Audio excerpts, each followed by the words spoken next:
See, it's funny because when you think I'm doing something illegal, you come and accost me, but you were too busy to deal with these sorts of things 2 minutes ago when I reported an officer committing offences. I can't deal. If an officer has committed an offence, I can't deal with that. It's not on my level. It needs to go to a sergeant or higher up or our PSC. Well, so why don't you take the details, report it to a sergeant, but you're quite happy to come and accost me, but you can't deal with matters? In the reception.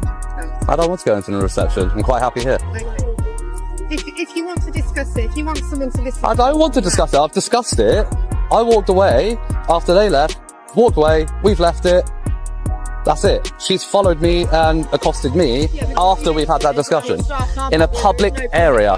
This is a private car park. Right. Yeah, for vehicles. I walked through a footpath that had no signage, nothing, saying no public access. It says no public right-of-way on the road sign for vehicles. A right-of-way applies to roads, not to pedestrian footpaths. There is a pedestrian footpath, no obstructions, no signage. This is a public area, whether it's private or public property. The auditor's observation here is completely accurate. There are no warning signs, no staff-only notices, no restricted area boards, and not even a marked boundary line. Under UK law, this essentially signals that the public can assume they're allowed to pass through. This is known as the implied right of access. At most, this could be considered civil trespass, a matter between the property owner and the individual, not something for the police to handle. This distinction is important because the presence of officers can often make people think a crime has occurred, even when legally nothing has been broken. What do you want to do? What do you want to gain? Be left alone. Okay. Who are you two? Sorry, you've come in and joined the conversation. Sorry? No problem. Police officers. And what's your name and badge number? 89. 89? Yep. DC, PC, DS? 89. PC, 89. And yourself? I'm DC 424. DC 424. And you're both based here? Yeah. But we're just saying, if you want, we can go over there, but we're just saying this is private property. This is a police car park. Okay. It's private property. So if you want to come back over there, by all means, we can go and try and sort out whatever your complaint is, but it's having it in our private property. We're not going to have that. So if you want to come over to the foyer, no problems at all. We can go and have a chat over there. But the foyer is private property as well. Yeah, but you can gain access. I can gain access to this. We've just been through that. We've just been through this. There's nothing for pedestrians. In the car park. Why not?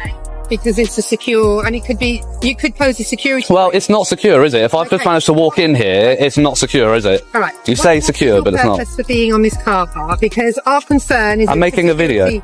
It's a security breach that we're concerned about. So we're happy to talk to you, but while you're here, we've got concerns about security breach. This is where the reasoning starts to fall apart. The claim is that the auditor poses a security risk. But security isn't just about intuition. It relies on concrete, verifiable measures. If the area were truly sensitive, you'd expect to see physical barriers, locked gates, fencing, or controlled access systems. Instead, there's an open path that anyone can enter freely. This isn't a reason to single out a member of the public. It's a flaw in the site's security planning. The duty to secure the premises rests with those responsible for it, not with civilians who are lawfully entering an open space. Have a warrant card or an ID card or something. You've given a call number. I've told you my call number. Thank you. Yeah, but your plane's closed, so I just want to see your warrant card as well. So I'm willing to listen to you. We're both willing to listen to you and hear what you have to say. But no, because you're just going to fob me off with the same stuff that the two PCs have. Private car We don't know anything about what's going on. Okay, so I'll give you a quick synopsis. Do that over here, please, because we're not... If a police, so you're a DC, so you're a ranking officer. No, we're all the same rank. You just said DC. Yeah. That's detective constable. Yeah. Is that not a higher rank than a police constable? Is it not? Okay, it's just a different area. In that case, then I don't want to talk then. Don't worry. I'll talk to a sergeant if you get me a sergeant. I've got a sign to say. It's gated for a reason. Okay. So you see the no entry signs and that one. Like I said, private property, no public right of way. As we discussed, what right of way is, not public access. A right of way is relevant to roads. That's what a right of way is. A public right of way is a public road that people can access with a vehicle. Yeah. As you can tell, I'm not in a vehicle. I'm not in a vehicle. If it's secure, right? So as you can see there, I'm not going through it all with you. Well, you're going to try and do the whole. Oh, I know this legislation. I know that. I'm not really that fussed. I've just asked you to leave politely. and I've declined. Yeah. I just don't really see the point in you being here. Like, I don't know. I don't see the point in you being here either, but there we go. Right, this is my job. This is my job. I'm at work. It's my working place. Yeah, it's my place. This is my place of work right now as well. Oh, is it? Yeah. Hello, sir. Thank you. See, sensible. The most sensible person so far. You a sergeant? Yeah, I am. For my Thank you. Finally. Right. Okay. Well, we'll move away from the PCs because. Are we already standing over there so the cars can move around? Oh well, the cars can move around. I mean, where's the car going to move? Here. It's fine. We've got plenty of room. Just asking if we stand We've got plenty of room. I just want to move away from the PCs, to be honest. I want to talk to you. I don't want to talk to them. So if you can come with me and if you want to talk to me away from the others, that's fine. What I'm saying, sir, is there's operational police vehicles just moving here. That's fine. I'm quite conscious of the road. I've managed this. Have a conversation with you, but can we just do it there? I've managed this many years. I'll tell you what. After we finish talking, you want to stand back here for a second? We can. But can we just talk over there? I'll tell you what. I'm not trying to be difficult. We can talk on the path here. My name's Pete. What's your name? Pete. Yes. Have you collar number, Pete? My name's DS 1446. Pete McGill. DS 1446. Enter Detective Sergeant Pete McGill, and the tone changes immediately. This is a model of measured policing. McGill listens carefully, considers the facts, and notes the unclear signage. He takes the time to clarify where civil matters end and criminal law begins. The distinction becomes clear. His respectful tone, precise language, and calm demeanor help diffuse the situation. This isn't about giving up authority. It's about using it responsibly. McGill understands that unnecessary escalation can cause more issues than it solves, demonstrating a level of professionalism that restores public confidence in just one interaction. Literally arrived and witnessed a police constable. Yes. Straight away. First thing, as soon as I get here, parked on the roundabout. Right. On the double yellows. Yeah. Engine on, idling, on his mobile phone. Right. So I go and approach. Yeah. He winds his window. So I ask him quite bluntly, and I say, "Afternoon. Is there a reason you're parked on double yellows with your engine on your mobile phone?" Yeah. He says, "I'm doing work. I'm waiting for a prisoner to come out." And I said, "Okay." I said, "Are you on the phone to emergency services?" Yeah. "Are you paying at a drive-through?" Okay. No, just rolls his window up. Right, okay, so you're saying you've seen an officer there, they've been sat there, idling at Ryan's. Yeah, so idling's an offence. Yeah. Idling your vehicle. Being on your phone with the engine on, unless you're on the phone to 999, or paying at a drive-through, those are the exceptions to the new legislation. Yeah. Both offences. Notice McGill's method. He doesn't interrupt or jump to conclusions. The auditor records events as they occur, capturing small but significant breaches of conduct. Vehicles left idling where they shouldn't be, phone use while driving. These details are easy to overlook when no one is paying close attention. That's the real value of an audit. It's not about creating drama, it's about maintaining visibility. Even minor errors matter when officers are expected to uphold the law. Careful observation is a key accountability tool, because without it, important details can easily go unnoticed. Yourself, I didn't know, and I'm not know. What name would you like me to refer to you as? You don't have to give me a name at all, but you can call me Sir or Power. You can call me Power. Yeah. Power? Yeah. Still with Power. Yeah. I'll go with Sir, because Power just I didn't think you'd like it. That's why I said it. That's why I gave it as an option. I didn't think you would. Mr. Power, does that sound right to you? Mr. Power, that'd be Go with Mr. Power. No, my ego's not that big. Don't worry. Well, you can call yourself Power. You can have a little one. Right, okay. Basically, mate, you are absolutely entitled to film any vehicles you want around here. Yep. Not a problem. You have, if officers want to speak to officers, that's not an issue. Yep. The other thing I'd say is this area of the car is a private car park. It is. Work. Yep. So if you wanted to literally step on that pavement there and film my officers, film the cars, there's not an issue whatsoever. So that's fine. I appreciate that. I appreciate that. So the discussion I was trying to have with them, or trying to tell them, right? So they're saying secure, it's restricted. You got the gates and all that. I said, and that sign up there says private property, no public right of way. A right of way is a public road. Yes. Right. It's not a public pavement. A right of way is a. This is a private. Yes. Premises. Okay, but I'm getting to that bit. Okay, bear with me.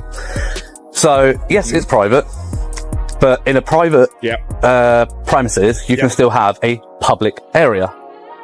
A public area does not define whether it's public property or not. A public area. Okay, so but you're wanting to check. No. So as I've walked up towards the reception area, and then I've literally walked through here. Yeah. No signage for pedestrians saying private property, no public access. That would be the key. Yeah. All right. So yes, it is private property. Until I was asked to leave. Yeah. It's publicly accessible. It's still public area. It's still public area. It's still publicly accessible. The only thing is, you have the right to repeal that implied right of access. Yes, and you know what? Don't disagree with anything you've just said there, Mr. Power. Not a problem. I agree the signage should be better here. Yeah. But equally, you're here to do an audit. I'm guessing that's your role. Well done. To do that, yes. It's not my first time around the road. McIsle doesn't posture or argue.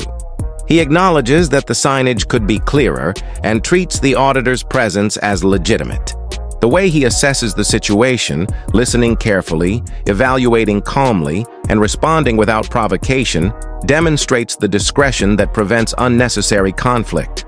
It's subtle but highly effective. One professional encounter like this can undo hours of negative perception caused by earlier mistakes.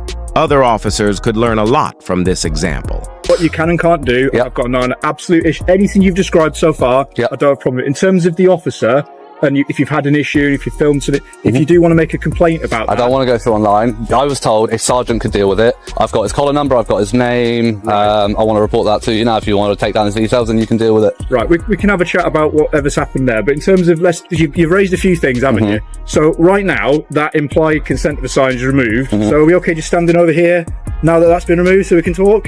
No, I'm still going to stay here. Okay, but what, I'm trying to be courteous to you. I know, and I appreciate that, and that's why I'm not being as belligerent with you, but I am going to stand firm on where I stand, on where I am standing, literally. But I don't understand why, if we've just covered that it's private premises and that implied right has been removed. Yeah. Because I agree, it isn't enough signage. So can you help me understand that rationale? Because at the end of the day, they were...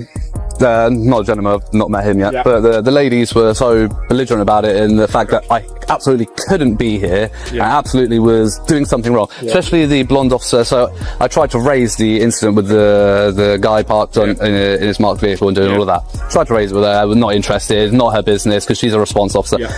But then as soon as I come on here, she's got time to deal with that, but she can't deal with that. You see what I mean? That seems like a favourability towards another police officer, the thick blue wall as we call it, standing behind the thin blue line, and not holding up her. No, I'm not saying you are, but she's not holding up her oath. Neither was the other gentleman I spoke to.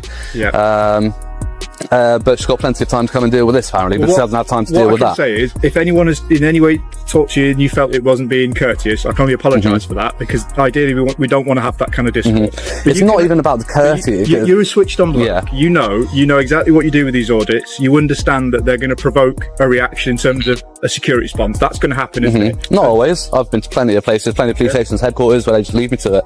Okay, but I'd imagine they would have spoke to you at some... They would have said hello. They didn't say anything. No. Okay, well that might be because they didn't know. It's generally speaking... No. They see me. They might give a wave, but... In a police station car park going around different cars, we'd usually stop to say, just as I've done with you, I'm not demanding your details, you don't give me them, as you bloody well know. Not trying to make your life in any way difficult. And in fact, I want to help enable you to do your audit and what you want to do. But as you've just explained, once that right has been revoked for the private premises, it's been revoked. Right. So the fact that you have been treated poorly, or you feel like someone's been rude to you, that doesn't change the fact that it's been revoked, does it? And it doesn't, but once it's been revoked, it becomes an issue of civil trespass, doesn't it? And you knew I was coming with it. You knew I was coming with it. You don't need to go down this. I'm trying to talk from a practical point of view. I know you're talking practically. I know you're talking practically. And we're stood in a disabled bay. I like to talk lawfully. Yes. Okay, so lawfully, I'm not committing any offences. I know you haven't, and you've requested that I leave, and I'm going to politely decline. I'm not going to be rude about it, because you may see it as rude that I'm declining in the first place, but I'm not going to be overly belligerent. Here's a rare but valuable moment. The auditor stands firm in their legal rights, while the sergeant responds with equal respect. No power plays, no vague warnings, no overstated authority, just clear, constructive dialogue. It's a textbook example of how accountability works best when both sides understand the boundaries and communicate within them. Without community audits, moments like this, where law, professionalism, and courtesy intersect, would rarely be noticed, let alone documented. And as long as you understand that if you are to stay here in this moment and you want to stand in front of a car that's trying to leave and conduct police work, that could obviously be obstructing the officers. Oh, sure, I would never do that. No. I've made it this many years, being fully aware of roads and emergency vehicles. I've never been hit by a car yet. So how are we rating so far? How are we doing? We had a rough start by the sounds of it on your audit. Has it improved as we're going along? I'd say sorry, 2 seconds. You've been better. Yeah, I must admit. Yeah, so... Well, it's a learning experience for me. We don't have this every day. No, it's good to see a sergeant leading by example. Yeah. Hopefully the PCs and DCs do pick up on your example. I know you want a bit of a reaction. No, I'm not giving reaction. I'm genuinely stating that I really hope that they pick up on how you've led by example here, and they take some lessons on how you've dealt with this, and how you've been so professional, calm about it. You're going to make me blush. You can me like this. No, because you have. And, you asked my name, but you didn't push it, so that's fine. But other than that... That's just for politeness. I'm not demanding details. No, exactly. How would you like me to refer to you? Yeah, and that's absolutely fine. What today demonstrated is simple but crucial. Calm, composed policing has a real positive effect. It also highlights why audits shouldn't be seen as annoyances. They serve as checks that protect both the public and law enforcement. Small oversights, whether a missing sign or a lapse in attention, can escalate if no one is watching. My Know Your Rights guide isn't just for auditors, and it isn't only for confrontations. It's for anyone who values clarity over confusion and facts over assumptions. Knowledge and respect work together, not against each other. Stay informed, apply it wisely, and you'll handle these situations with confidence.